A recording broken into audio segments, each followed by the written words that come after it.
Hola, bienvenidos a este nuevo video enfocado en la materia Paradigmas de la Educación, impartida por el profesor Uziel Mora Mirabete.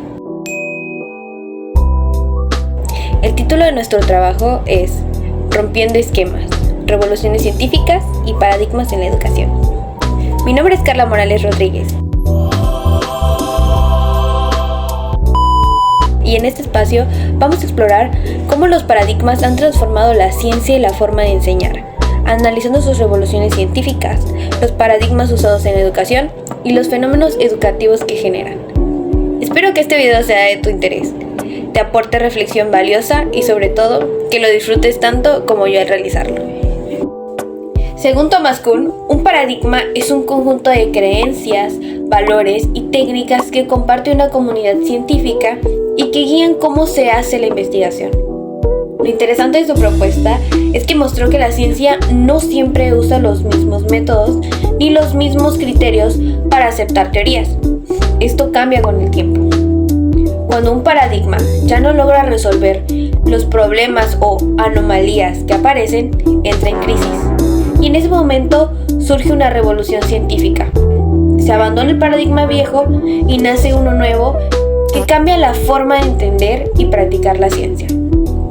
En palabras más simples, la ciencia avanza a través de rupturas y transformaciones, no de manera lineal ni acumulativa. Cada revolución científica marca un antes y un después en la historia del conocimiento. Por ejemplo, el cambio del modelo geocéntrico al modelo heliocéntrico. Y ahora, ¿qué paradigmas tenemos en la educación? En la educación tenemos paradigmas como el conductista, el cognitivo humanista y el sociocultural. Para Kuhn, el término paradigma adquiere significados en dos sentidos distintos. Por una parte, significa toda la constelación de creencias, valores, técnicas, etc., que comparten los miembros de una comunidad dada. Por otra parte, denota una especie de elemento de tal constelación, las concretas soluciones de problemas que, empleadas como modelos o ejemplos, pueden reemplazar reglas explícitas como base de la solución de los restantes problemas de la ciencia normal. El paradigma conductista, representado por Pavlov y Skinner, concibe la enseñanza como un proceso en el que el profesor transmite conocimiento de manera unidireccional y el alumno ocupa un papel pasivo, limitado a recibir y reproducir la información. Su base son los aprendizajes por condicionamiento. Pablo lo explica como el condicionamiento clásico, donde un estímulo neutro se asocia a otro hasta provocar una respuesta automática, como cuando el sonido de la campana se asocia al inicio de las clases. Skinner, en cambio, plantea el condicionamiento operante, donde el comportamiento se moldea mediante refuerzos positivos, como premios que motivan a repetir conductas deseadas o castigos que desincentivan a aquellas no aceptadas. Dentro de este enfoque aparecen técnicas educativas como el refuerzo positivo, el modelado, los contratos de contingencia o la sobrecorrección. En el aula se traduce en normas claras y consecuencias inmediatas, en una evaluación que incluye la conducta, la participación y el esfuerzo. Así, el profesor se convierte en un ingeniero del aprendizaje que organiza los estímulos para modificar y guiar la conducta del estudiante. Ahora bien, el paradigma cognitivo humanista, desarrollado principalmente por Carl Rogers y Abraham Maslow.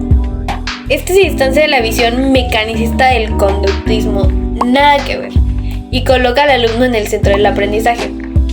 Aquí se parte la idea de que los seres humanos poseen una bondad intrínseca y una tendencia natural hacia la autorrealización. Rogers subraya la importancia de la empatía, la comunicación y la autenticidad en la relación educativa, de modo que el aprendizaje se dé en un ambiente libre, respetuoso y motivador. El conocimiento no se impone, sino que surge de los intereses, necesidades y experiencias del estudiante. La enseñanza entonces es personalizada y abierta, adaptada al ritmo y madurez de cada uno. el maestro actúa como guía y facilitador, acompañando y aprendiendo también de sus alumnos. Se fomenta el trabajo por proyectos, la cooperación y la autoevaluación, con el fin de que el alumno desarrolle su autonomía y sea responsable de su propio aprendizaje. En este paradigma lo más importante no es tanto la acumulación de datos, sino el crecimiento personal y la formación integral. Seguimos con el paradigma constructivista, que consiste en entender que el conocimiento no se recibe de manera pasiva, sino que cada persona lo construye activamente a partir de sus experiencias, conocimientos previos, contexto social y cultural. En educación esto implica que el aprendizaje surge de la interacción entre el docente y los estudiantes. El maestro no transmite verdades acabadas, sino que guía, orienta y dialoga con los alumnos para que ellos elaboren significados propios y logren un aprendizaje significativo. En pocas palabras, el constructivismo concibe al estudiante como protagonista activo de su aprendizaje y el docente como un moderador que facilita el proceso. Por último, el paradigma sociocultural, basado en Vygotsky y también en Bandura. Entiende la educación como un proceso social e histórico en el que el aprendizaje ocurre siempre en interacción con los demás y con el entorno. Según Vygotsky, el desarrollo del niño no es solo natural, sino que puede ser guiado y reestructurado a través de la enseñanza. De allí parte la importancia de la mediación del profesor. Este paradigma introduce conceptos fundamentales como la zona de desarrollo próximo, que es la distancia entre lo que el alumno puede hacer por sí solo y lo que logra con la ayuda de otros, y el andamiaje, que consiste en brindar apoyo temporal para que el alumno pueda alcanzar un nivel de aprendizaje superior, retirando esta ayuda cuando ya no es necesaria. El estudiante aquí es activo. Participa en grupos de trabajo, coopera y construye conocimiento junto con sus compañeros. El profesor media, organiza y estimula esta comparación. En el aula promueven el trabajo en equipo, el debate, los proyectos colectivos y la elaboración tanto individual como grupal. De este modo el aprendizaje no solo desarrolla competencias académicas, sino también habilidades sociales y diferentes valores de convivencia. Personalmente, considero que uno de los principales problemas en las aulas educativas es la falta de empatía y de comunicación entre los alumnos y sus docentes. Muchos docentes aún continúan implementando métodos conductistas en sus sesiones sin tomar en cuenta lo que sus alumnos piensan sobre su forma de enseñar o sin considerar cómo sus alumnos se sienten respecto a sus clases. Una forma de mejorar esto es aplicando paradigmas constructivistas y humanistas, que ayuden a los alumnos a abrirse emocionalmente frente a sus docentes y dar su opinión sobre sus propias clases, reconociendo así su forma personal de aprender y siendo apoyados por su profesor.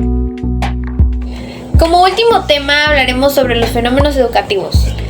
La pedagogía define a estos como el conjunto de sucesos sociales, culturales, institucionales y metodológicos que rodean el proceso de enseñar y aprender.